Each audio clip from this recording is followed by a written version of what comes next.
breaking nuclear news. Let's dive right in. First up, price action. The Sprott Uranium Miners ETF up 6.76% on the week. The S&P 500, the broader stock market, only up 2.84%.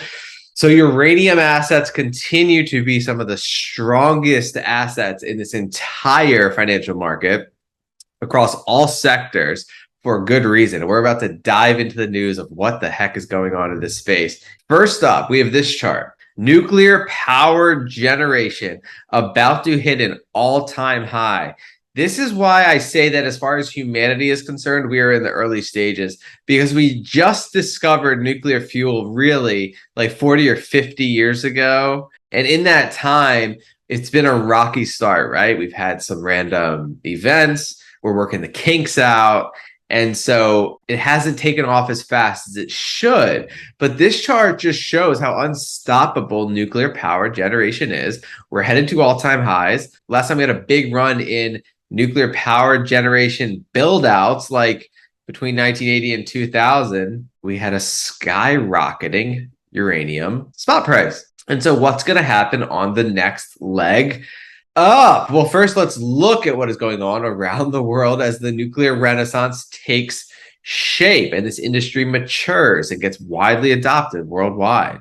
New Swedish government seeks expansion of nuclear energy. Sweden's incoming center-right coalition government has adopted a positive stance towards nuclear energy, calling for state-owned energy company Vattenfall to investigate the possible restart of these two units, as well as to prepare for the construction of new reactors. So Sweden will run on nuclear.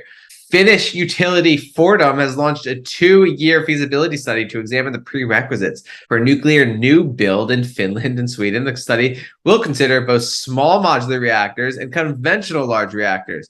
In the first big run-up between the 1970s and 2000s, we didn't have SMRs proliferating this new energy source all around the world efficiently. We didn't have that. That's coming in the next bull run. And the next build out, Vodal Unit 3 fuel load is complete. This marks a historic and pivotal milestone towards startup and commercial operation of the first new nuclear units to be built in the US in more than 3 decades. I've been screaming at the top of my lungs for the last few months that the wall of money is pouring into uranium. Well, it's happening starting in Georgia in the USA, and obviously it's just happening all around the world. Germany extends lifetime of remaining nuclear plants. They've been full of hot air for the last few years, saying they're going to shut it down. Obviously, they're not. Obviously, the mass adoption of nuclear is unstoppable. Now, speaking to the wall of money, we obviously have governments on board. But let's look at the financial side, right? What are investors doing? Well, 92% of wealth managers are set to increase exposure to clean energy. We know that uranium nuclear assets have recently been lumped into the green climate-friendly asset class. They're considered just as green as solar assets, as wind assets. Well, they're moving into clean energy, and that means nuclear. Then you have this. Goldman Sachs, who were part of brokering Cameco's $650 million financing last week to buy Westinghouse, are the biggest net buyers of Sprott Physical Uranium Trust, as it's at the market is cranking out split shares to raise more stacking cash, adding over 150,000 shares to Goldman Sachs client positions so far today. So you have pretty much the elite financial institutions of the world buying, stacking physical uranium trust units for good reason. You also have Morgan Stanley on there, TD Securities, just stacking this asset class. And then in the meantime, you have this national cry to cut off our one affordable pipeline of uranium fuel, right? Now it's a matter of national pride and security to pay more for uranium. Senator John Barrasso introduced a companion bill in the Senate, co-sponsored by Senator Cynthia Lummis. It is absolutely imperative that we cut off all Russian imports, including uranium. Every dollar we send to Russia is a dollar used to continue to attack innocent people in Ukraine.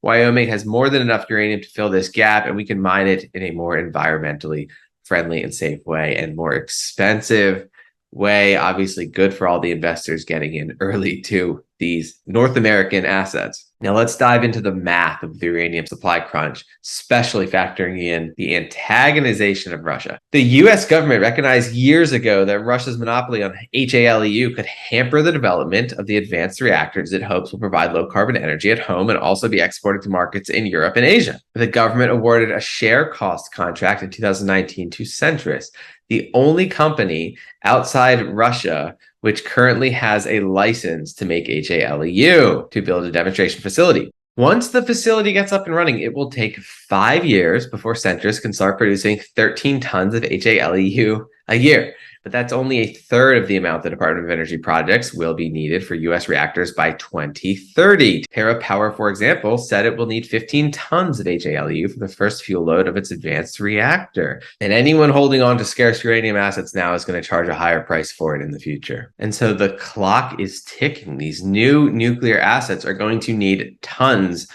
of uranium. Where are they going to get it? Well, to speed up the process and break the deadlock, which there is because you can't acquire it fast enough, and we're going to need a lot more in the future, the U.S. government is looking to downblend weapons-grade, highly enriched uranium sitting in its stockpile, that will also take time.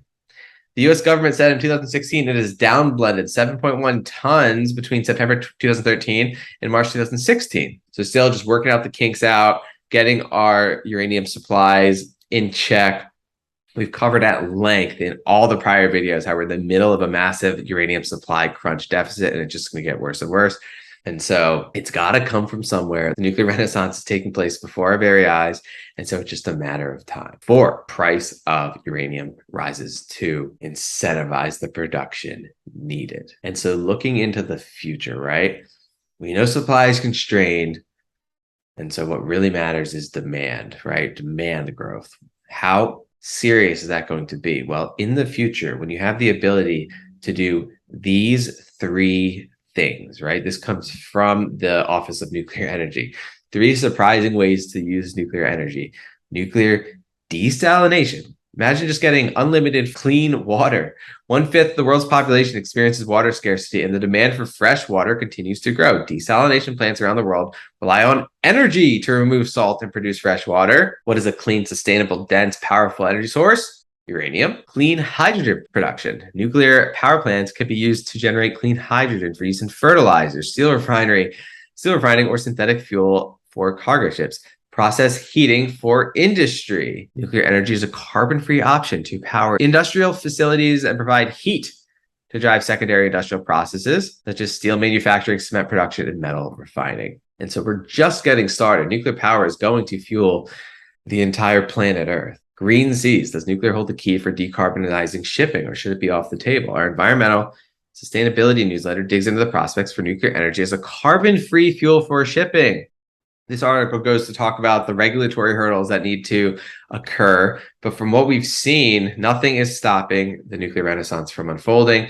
Nothing is stopping humanity to come to its senses about where to get its energy, because it's just being widely adopted and the red carpet's being rolled out before our very eyes in every area. And so what's next is the mass adoption phase.